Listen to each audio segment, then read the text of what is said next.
Ինչու է խոլեստերինը բարձրանում։ Կարող է այն պաշտպանական արձագանք լինել օրգանիզմի կողմից։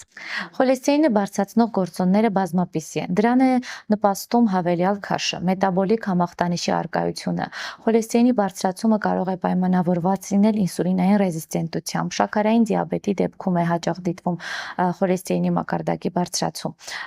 Որպես պաշտպանական մեխանիզմ սա դիտարկելը սխալ կլինի, քանի որ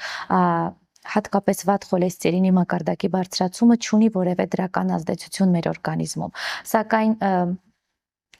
բարձրացումը հանգեցնում է անոթի պատում բորբոքային պրոցեսների առաջացման։ Այս պարագայում դիտվում է աթերոսկլերոզի առաջացման ռիսկ։ Հետևաբար սիրտանոթային խնդիրները, դրանք ինֆարկտ, ինսուլտ կարող են ավելի հաճախ հանդիպել։ Իսկ վահանաձև գեղձի խանգարումները, հիպոթիրեոզը Այո, կարող է վահանաձև ազդել։ գեղձի խնդիրները եւս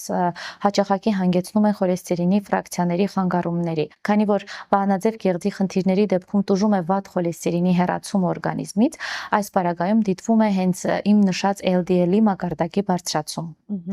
Եվ սովորաբար, երբ ունենք խոլեստերինային բարձր մակարդակով բուժառումներ, պարտադիր կերպով հետազոտվում է նաև վահանաձև գեղձը։